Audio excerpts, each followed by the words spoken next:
Insan itu ya diri bapak ibu.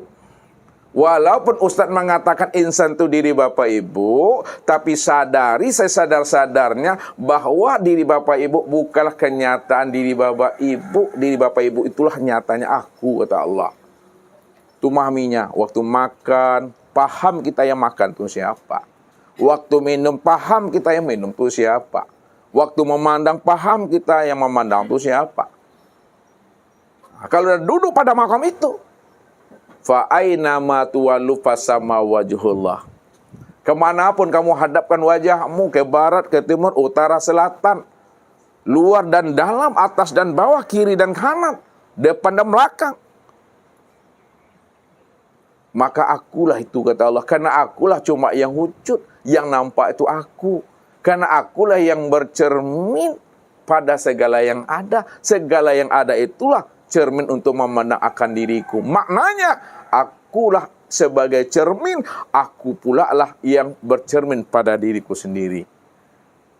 Namun kalau dah sampai kita makna yang sebenarnya, kata-kata Allah bercermin pun tak boleh disebut lagi.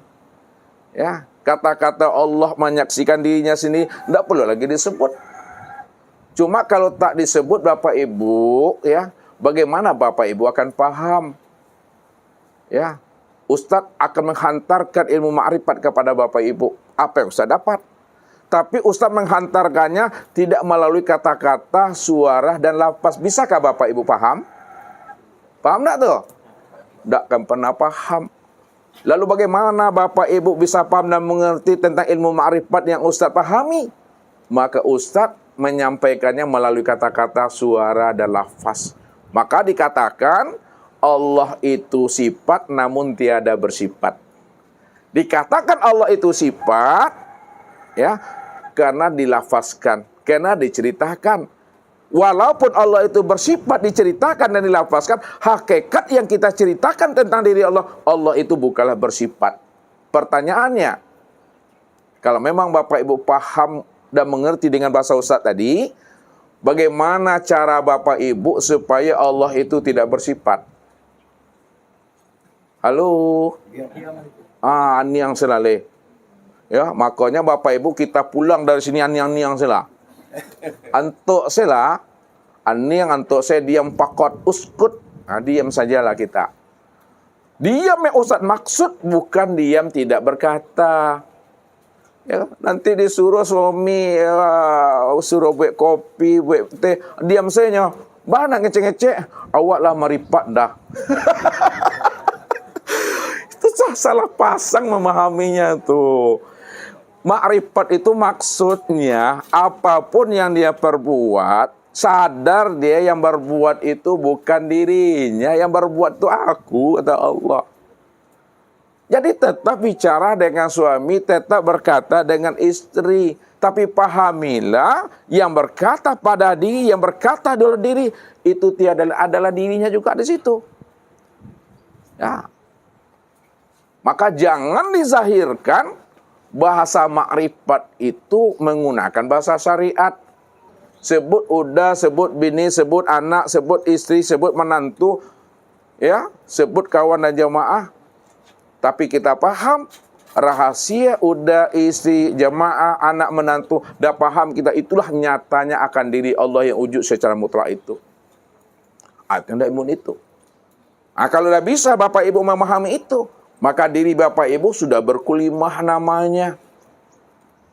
Diri yang berkulimah itu, jangan salah pula Bapak Ibu memahaminya. Ada tempat Ustadz mengaji, ya, nggak perlu Ustadz sebutkan nama masjidnya. Suaminya pernah belajar thariqat. Ya. Ketika suaminya ini meninggal, ya, lalu mereka punya paham dan pendapat, ya, bagaimana suaminya ini betul-betul meninggalnya dalam kulimah. Jadi waktu memandikan suaminya, dicarinya spidol yang habis tintanya. Lalu spidol tadi itu dicacakan kiai ya. Nah, payah Ustaz membahasa Indonesia kan mencacakan kiai itu apa tuh? Dicelupkan tuh, ditulisnya kulimah Allah di jidatnya nih. Wah, itu salah itu. Kemudian kain kapan, ya, udah berapa umur Ustaz? Nah, tidak pernah ada kain kapan yang beragi, Bapak Ibu. Lihat tuh kain kapan beragi. Bermotif, bercorak. Ini carinya spidol, kain kapan tuh buatnya la ilaha illallah. Itu dibungkui kayaknya, katanya lah dalam kalimat la ilaha. Ya salah Bapak Ibu. Memahami diri yang sudah berkelima itu bukan dalam bentuk lafaz, bukan dalam bentuk tulisan. Memahami diri yang muklimah itu maksudnya Bapak Ibu sudah mengenal, sudah berjumpa, sudah menyaksikan dan bertatap wajah dengan nama yang kita sebut selama ini. Karena dikatakan apa? Al-ismu wal musamma wahid. Nama dengan diri yang punya nama esa. Disebut namanya mic, ini orangnya. Disebut namanya HP, ini orangnya. Disebut namanya meja, ini orangnya. Disebut namanya tisu, ini orangnya. Disebut namanya Allah, mana wujudnya, mana orangnya. Itu yang mesti dipahami. Jadi jangan kita mengenal Allah itu hanya sebatas mengenal nama, tapi tidak mengenal diri yang punya nama. Karena diri dengan nama, nama dengan diri, itu adalah dua yang tiada bercerai, dua yang tiada berpisah. Ini yang mesti dipahami. Siapa yang tidak mampu memandang dan menyaksikan Allah yang wujud dan yang nyata, yang awal, akhir, zahir dan batin, itu apa namanya Bapak Ibu? Itu yang butuh sange itu dah. Kopia lah batonggon dia tewa, cari juga kopia tu malah kopia bu tadi dah. Padahal kopi ada letak di sini Dia berjalan pakai kaki, ditanya juga yang mana lah kaki saya ni Cari juga kaki, hatimu tuh sangit itu Kain sudah jadi baju dicari-cari juga kain itu.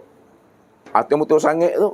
Mestinya ketika memandang baju tampaklah kain itu. Oleh karena itu Bapak Ibu, jangan Bapak Ibu tertipu memandang bentuk dan rupa. Inilah yang Ustadz maksud. Wajib Bapak Ibu pandai dan mampu serta bisa membaca yang tersurat, mengkaji yang tersirat, sehingga kita mampu memandang dan melihat akan tahwil Allah dalam bentuk rupa yang berbeda, wujud yang lain. Maka kalaulah Bapak Ibu ingin paham yang sebenar-benarnya, tunggulah pesan-pesan berikut ini. Jadi kita mencoba untuk membaca yang tersurat, mengkaji yang tersirat. Acaranya bagaimana diajarkan oleh Nabi? Nah, lihat Nabi ajarkan dulu. Innakum lan tara rabbakum hatta tamutu. Kamu tidak akan pernah bisa memandang dan melihat akan wujud nyatanya Allah itu. Walaupun Allah itu nyata daripada sekalian alam, Allah itu nyata pada sekalian diri, Allah itu lebih terang daripada cahaya, lebih terang daripada nur, kamu tidak akan pernah bisa memandang dan melihatnya. Hatta tamutu. Sehingga kamu benar-benar mati. Ini maksudnya orang yang matilah yang bisa memandang Allah yang wujud dan yang nyata itu. Akan tetapi mati yang dikatakan oleh Nabi itu adalah mutu qabla anta mutu. Matikanlah dirimu sebelum ajalmu datang. Matikan dirimu sebelum habisnya usia umurmu. Matikan dirimu sebelum ruh itu melepaskan akang cangkangnya. Apa maksudnya itu? Matikan diri sebelum habisnya usia umur. Matikan diri sebelum datangnya Israel. Maksudnya matikan keakuan dirimu yang merasa dirimu itu wujud dan yang bersifat. Sebab Allah bilang begini, bila engkau adalah engkau, maka engkau tak kenal aku.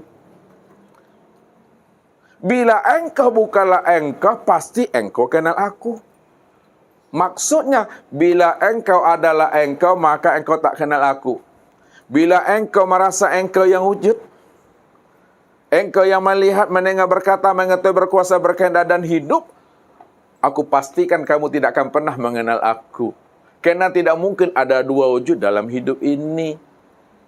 Mesti mati salah satunya. Man arafa rabbahu fasadal jasad.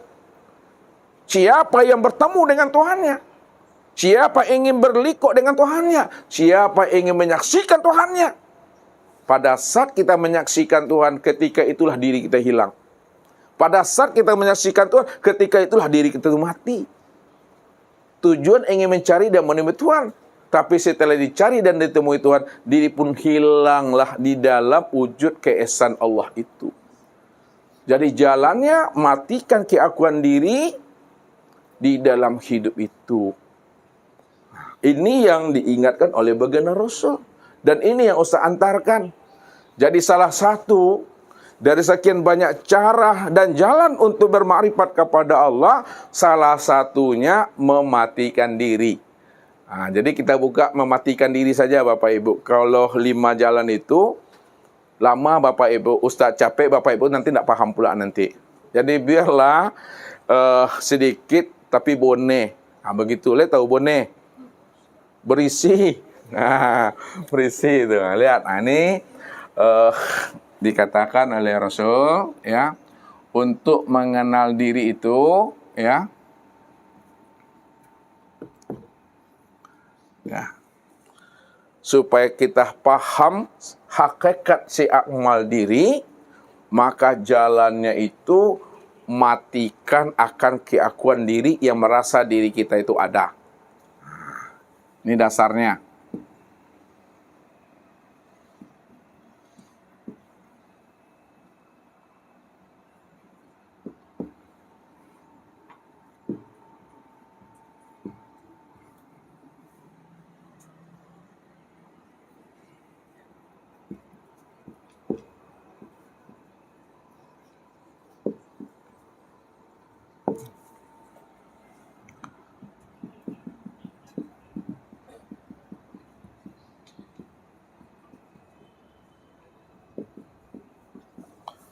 Man arafa nafsahu, siapa yang kenal dirinya ya, bahwa dirinya itu adalah tiada.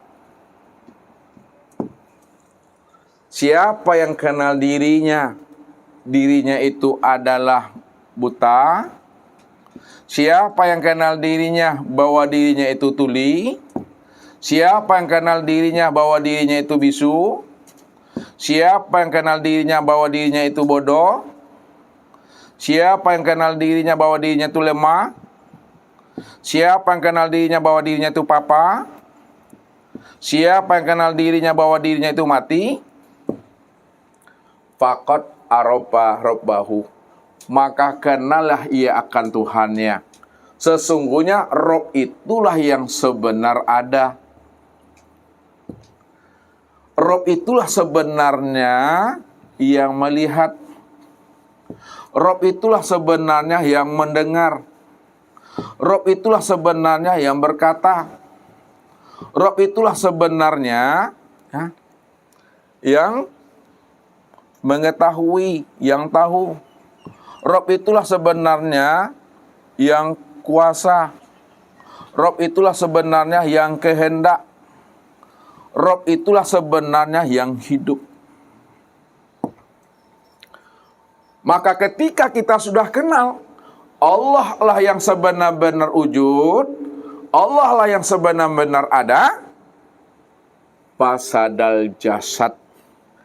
Ketika kita telah mengenal Allah yang ada, pada saat itu hilanglah diri kita. Pada saat itu lenyap diri kita. Tak ada diri kita lagi Bapak Ibu. Kalau diri kita telah lenyap, diri kita telah hilang, maka yang wujud semata-mata itu adalah Allah. Kalau Allah yang wujud, maka dialah yang melihat, dia yang mendengar, dia yang berkata, dia yang mengetahui, dia yang berkuasa, dia yang berkehendak, dan dialah yang hidup. Mana dia yang wujud itu? Ya. Wujud itu di dalam sifat 20 ya. Ustaz ulang-ulang nih sedikit. Nyambung enggak Bapak Ibu nih, ya. Di dalam sifat 20 wujud itu sifat apa namanya? Halo? Wujud itu sifat apa namanya? Ada tuh sifat apa namanya? Nafsiyah. Ya Bapak Ibu, ya sifat Allah itu nafsiyah, salbiyah, ma'ani dan maknawiyah. Itu nggak perlu Ustaz terangkan yang tiga itu ya, satu ini aja. Nafsiyah, wujud ini sifat nafsiyah. Ya, kalaulah wujud itu sifat nafsiyah, yaitu ada, maka ada itulah sebenarnya kenyataan untuk memandang nyatanya akan diri Allah itu yang wujud secara mutlak, yang ahad dan yang tunggal itu nggak ada diri yang lain selain daripada dirinya.